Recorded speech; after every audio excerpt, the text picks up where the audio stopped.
everyone and welcome to another episode of Rift News, the show you are normally watching because you wanna see all the juicy new content, but this time it's gonna be a mini version of the news. Today we're gonna go a little bit faster because my birthday is slowly approaching. In case you don't know, my birthday is on the 26th of October, and the reason why that day is so special is because on our YouTube channel, right here, we are gonna release the biggest video we have ever made. Not when it comes to size, I don't think I can go over Spirit Blossom, but when it comes to the production, we are gonna see something magical. So be ready for the Tuesday of the 26th of October. Also, there is a very high chance we will do a birthday stream on that day. Anyway, that's not why we are here. Because we are so short on time, because I need to finish that massive project, we'll go through the news quickly. And so, let's first have a look at Arcane, which is absolutely everywhere. First, we got the confirmation that people will be able to stream the first episode of Arcane, and so obviously everyone started asking me, oh, will you stream it? I would be dumb to not do that. So even though it is at 4 in the morning, we will stream the first episode of Arcane. So that is gonna be an amazing time. Thank you Netflix for allowing us to do that. Anyway, it seems like Riot is aware of the fact that Arcane is big. And so, just like the Ruination, it is everywhere.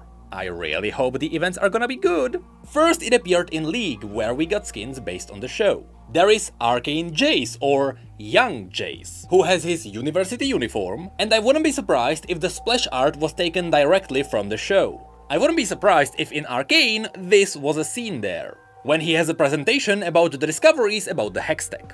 Anyway, when it comes to the skin, you may notice that the spell effects look slightly different. And that's not because they would be unique to the skin, but it is because Jace is getting updated spell effects. Just like what happened to Syndra, everything is getting cleaner so it is easier to read in-game. Especially his W looks a lot better.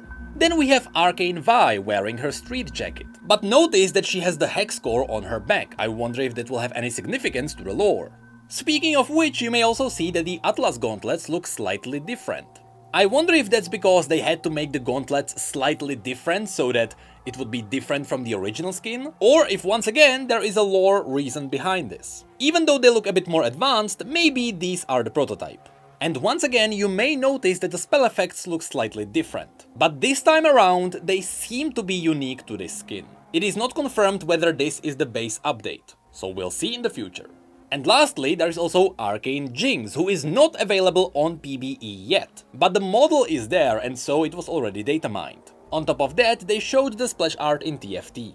And yes, in both cases, her eyes are blue. Now once again, even though Jinx is not on PBE yet, the new spell effects already are.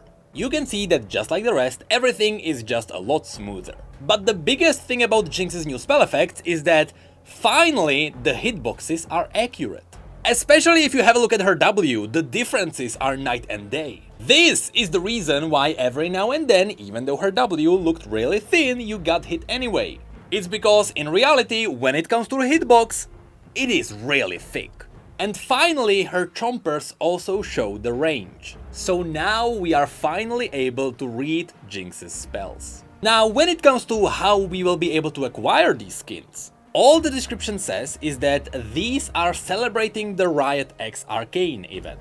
So it is possible that you won't be buying these skins. It is possible that finally, after years of asking for it, maybe we will get these skins from some kind of a mission. You know, so that you can finally play to get some rewards. But honestly, I think it's gonna be the same thing as with Thresh. It is possible that the skins will be just given away for logging in, and then it will be turned into a skin which you will have to buy. The mystery behind that is still shrouded.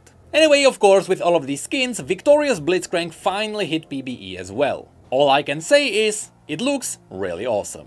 When it comes to PBE, all the dragons we talked about last time are also there. Hextech does the Hextechy things and Chemtech does the Shroud, which works differently than what I was hoping for. I hoped that when you were outside, you wouldn't see anyone who's inside, and when you are inside, you couldn't see outside. You know, kind of like a massive two-sided bush. It would make sense because you wouldn't be able to see through the wall of fog. But that's not how it works. It literally just gives everyone camouflage. This means that just like Evelynn, they are stealth, but you can see them when you get close. It sounds fine, but I was hoping it would be a bit more exciting. If you are wondering about the details of how these dragons work, Vandrel already made a video about it. And finally, when it comes to PvE, all the new items are there and all the other items were changed. That is a lot of changes which we don't really have the time to talk about, so just believe me, it is there. Next, we have some interesting things happening to the merge. We have merge icons for figures of Kayn, Ornn, Spirit Blossom Lilia, and Warwick. Just like always, all of these will be turned into collectible figures. And Lilia was already revealed. The other cool thing is that just like Lux got a statue last time, which you can't buy directly from Riot because it is made by a proper sculpturing studio, we are also gonna see a new, really expensive statue of Kai'Sa. I'm not gonna lie, even though Kai'Sa is not the most exciting champion to me, the statue looks absolutely gorgeous. Anyway, back to Arcane. Next up we have TFT, which is gonna see the new set called Gizmos and Gadgets. It is currently playable on PvE, but the funny thing is that for the first time since Set 1, which was when everyone was excited about TFT, for the first time since then, the PvE was so popular that Riot had to take it down and issue a maintenance. It is possible because the new TFT set was released together with the new updates to League, and so simply everyone was trying new things. But it kinda shows you how popular the new Arcane theme is. Anyway, when it comes to the new cosmetics, we are gonna see the new carousel, which looks amazing. There is also a new Hextech sprite, which you are gonna get for buying the pass. Then you will be able to get Dr. Shisa for leveling the pass up.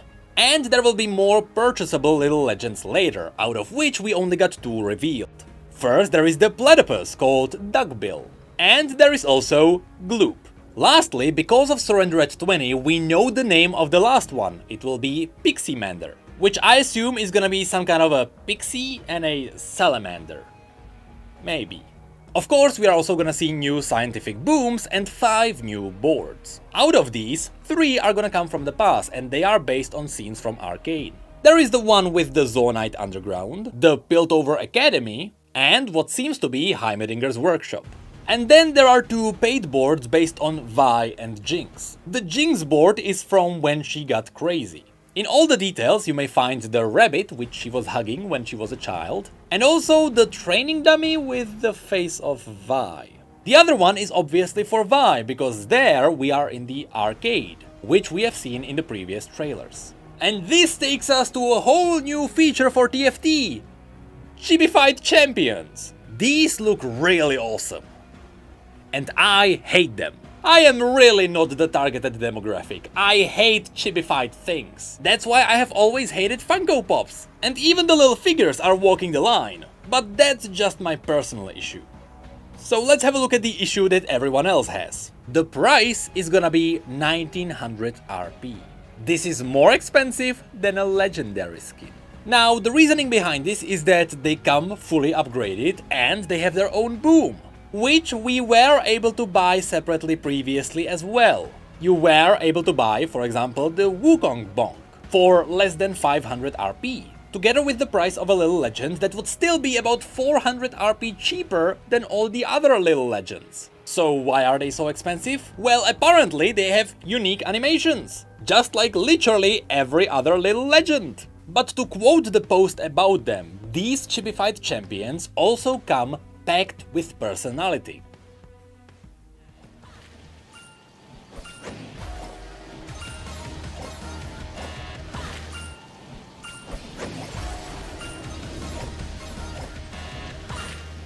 On top of that, they won't work on ARAM. That's because the chibified champions look exactly like the normal champions, so they would just confuse people. I understand that. But shouldn't the little legends be a little bit cheaper because of that? It's one less feature. So when it comes to the price, where it comes from, I really don't know. When it comes to the gameplay, Riot already released a video where they explained everything. In this video, instead of the Skyglass companion, we can see Fred, a little robot that tells us everything. You can also read about all of that in a separate post, but because we really don't have time, let's do it quickly. The Academy units increase their damage every time they cast an ability. Chemtech gain more damage the lower they are on health. Mutants gain different ability every game, just like elements from set 2. Mercenaries earn extra gold. Scrap turn item components into temporary full items. Yordles force your shop into selling you more Yordles. Innovators summon mechs. And Colossuses, which I believe should be Colossi. That's what the confusion in the video referenced. Finally, Colossuses! Wait, was that right? Colossus. They count as 2 units and they are immune to CC, so at level 6 you would only have 3 units on board. And then we have legendary units. Jinx does AoE damage. Jace is either ranged or melee unit depending on his placement. Yumi casts her ultimate. And finally you can feed Tahm Kench units from your bench to give him more stats. Or in other words, the bench becomes the Kench.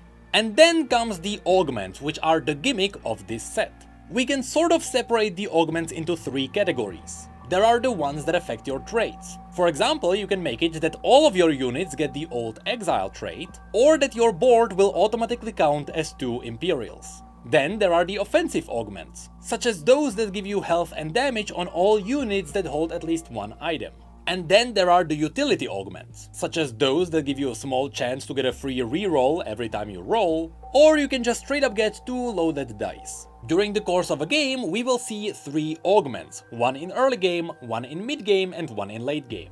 And finally, TFT will see one more thing, another new game mode besides Hyper Roll. This one is 2v2v2v2, and I am going to hate it. The reason why I really like TFT is that finally it is a single player game in a multiplayer genre. Unlike in League, if I fail, and I am responsible for that. I don't have to rely on my teammates. Well, say goodbye to that. I am gonna get so much anxiety out of this. And so the first time since the release of TFT, even though every season and every game mode I got the highest rank, well, kind of, I always go for Diamond every season, and in Hyper Roll I always go for the Hyper tier, but I am going to skip 2v2v2v2, because I like my mental health. Though, who knows, I can always play with myself. And lastly, let's quickly talk about Wild Rift. There we got the Dragonmancer event, which has all the skins that we have talked about last time, as well as the new exclusive Yi. But also, the guild versus guild is working now. So far, it has been fun to just playing games with other people to gain more points. It's a really fun progression system. And the guild versus guild is now in the preparation stage. You can play against AI to see how guild versus guild works. And next week we will finally see some PvP. If you wanna join our guild, it is private, so you have to search for it. We are the Lore Walkers, and we are currently looking for active members. So I am most likely gonna accept those who are at level cap, because at least I know that they play the game. And we first need to play the game so that we can unlock more spots in the guild. At the beginning you can only have 40 members, but over time you can increase it by another 40. So if you are active in Wild Rift and you play the game, shoot me an invite. But yeah, that's been it for the quick news. I'm not sure if it really was faster than usual, but we are still short on time. You just wait for the 26th of October. It will be worth it.